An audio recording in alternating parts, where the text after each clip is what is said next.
बिस्मिल्लाहिर्रहमानिर्रहीम। अस्सलाम वालेकुम व्यूअर्स। आज की स्टोरी का उन्वान है बादशाह का अनोखा वाक़या। जब हज़रत ख्वाजा कुतुबुद्दीन बख्तियार काकी रहमतुल्लाह अलैह की वफ़ात हुई तो कोहराम मच गया। जनाजा तैयार हुआ, एक बड़े मैदान में लाया गया। बेपनाह लोग नमाज जनाजा पढ़ने के लिए आए हुए थे।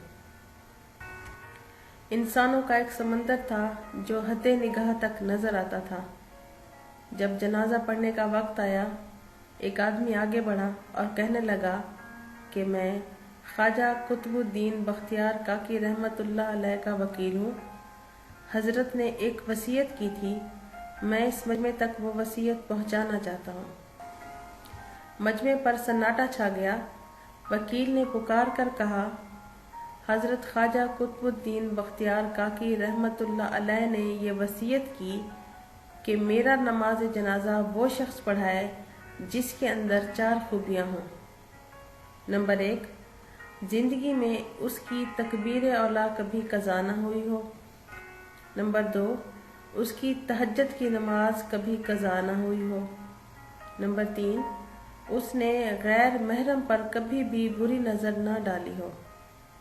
नंबर 4, इतना इबादत गुजार हो कि उसने असर की सुनते भी कभी ना छोड़ी हो। जिस शख्स में ये 4 खूबियाँ हों वो मेरा जनाजा पढ़ाए। जब ये बात सुनाई गई तो मजमे पर ऐसा सन्नाटा छाया कि जैसे मजमे को सांप सूंघ गया हो। काफ़ी देर गुजर गई, कोई ना आगे बढ़ा। आखिर एक शख्स रोता हुआ हज़रत ख्वाजा कुतुबुद्दीन बख्तियार काकी रहमतुल्लाह अलैह के जनाजे के करीब आया। जनाजा से चादर उठाई और कहा, हज़रत, आप खुद तो इस जहाने फ़ानी से विसाल कर गए, मगर मेरा राज फाश कर दिया। उसके बाद भरे मजमे के सामने अल्लाह ताला को हाजिर नाज़िर जानकर उसने कसम उठाई कि मेरे अंदर ये 4 खूबियाँ मौजूद हैं। ये शख्स वक्त के बादशाह शमसुद्दीन अल्तमश थे।